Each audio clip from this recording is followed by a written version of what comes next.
Welcome back to Financial Health, everyone. Joined again this week by John G. Ullman and Associates, President and COO, Jason Nickerson.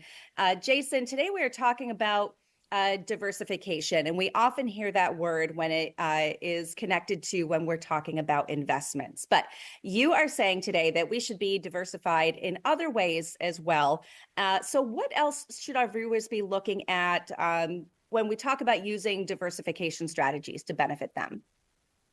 I think that's a great question. One of my favorite other areas outside of investments to talk about diversification is tax diversification. It is tax season, and we might as well let's keep the train rolling on taxes. And I think this applies really to our saving strategies, probably primarily around our retirement saving strategies. And I think if we approach this the right way, we can create some nice opportunities for ourselves. You see that what I like to look at is potential optimal savings across a lot of different platforms, right? So how would we do that in our various investment accounts is to set up really three buckets: accounts that are taxed now, accounts that are taxed later, and then accounts that will never be taxed again. And investing in these three buckets in some way, shape, or form really can set us up in a nice way as we go into the future. Okay, now that sounds like it could be a little bit complex. So can you go a little bit deeper into how we would set all this up?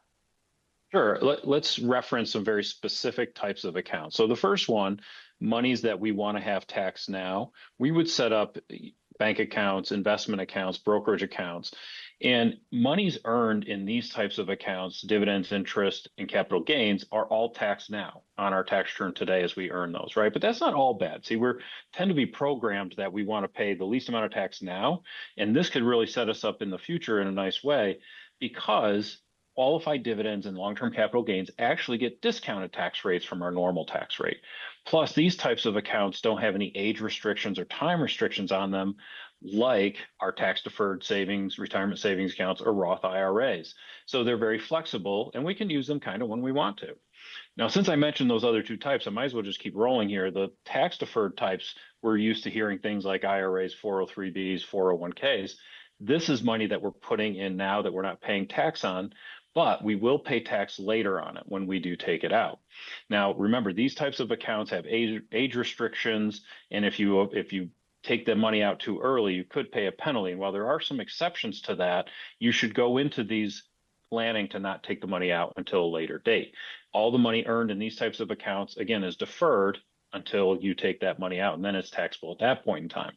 And then the never taxed again bucket, what I like to refer to here is Roth IRAs. So in these types of accounts, you're putting money in now that has already been taxed, but you're investing it in hope for growth, so that when you do take it out, money's coming out of a Roth IRA, as long as you play by all the rules, can come out tax-free, including that growth that you earned comes out tax-free to you as well. So putting these all together in a well thought out strategy can really help when the time comes you need to use money and decide which bucket is best for you to use from.